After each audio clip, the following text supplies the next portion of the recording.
Hii ni Temu TV.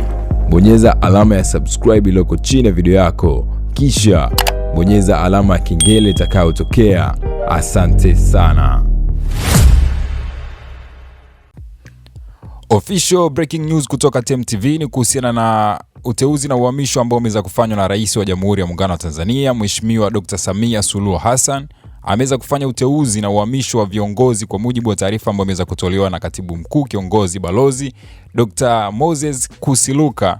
Uteuzi na uhamisho huo ni kama ifuatavyo. 1. Dr. Latifa Mohamed Hamis ameweza kuteuliwa kuwa naibu katibu mkuu wa ofisi ya makamu wa rais anayeshughulikia masuala ya muungano. Kabla ya uteuzi huu, Dr. Hamisi alikuwa mkurugenzi mkuu wa Mamlaka ya Maendeleo Biashara Tanzania, TanTrade. 2. Bi Priska B. Lwangili ameteuliwa kuwa naibu katibu mkuu ofisi ya rais, management ya utumishi wa umma na utawala bora. Na kabla ya uteuzi huu, Bi Lwangili alikuwa mkurugenzi wa utawala wa usimamizi wa rasilimali watu, ofisi ya waziri mkuu TAMISEMI. 3. Bwana Abdalla Hassan Mitawi amehamishwa kutoka katika ofisi ya makamu wa rais kwenda kuwa naibu katibu mkuu wizara ya uchukuzi. 4.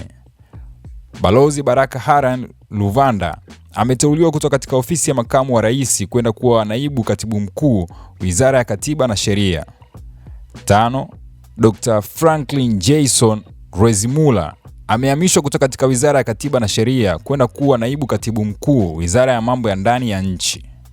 6. Dr. Madu Isaac Kazi amehamishwa kutoka katika wizara ya mambo ya ndani ya nchi kwenda kuwa naibu katibu mkuu ofisi ya makamu wa rais anayeshughulikia masuala ya mazingira. Na 7.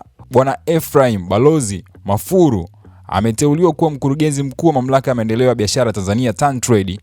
Kabla ya uteuzi huu, Bwana Mafuru alikuwa mkurugenzi mkuu wa Bodi ya Utalii Tanzania, TTB. Aidha, uapisho wa naibu makatibu wakuu wa teule utafanyika kwa tarehe ambayo itapangwa baadaye. Taarifa hii nimeweza kuona imepostiwa na msemaji mkuu wa serikali, Mheshimiwa Gerson Msigwa. Kwa hiyo ni update mpya kabisa, na nimeweza kuona comment nyingi sana za wadau kuhusiana na uteuzi huu pamoja na uhamisho.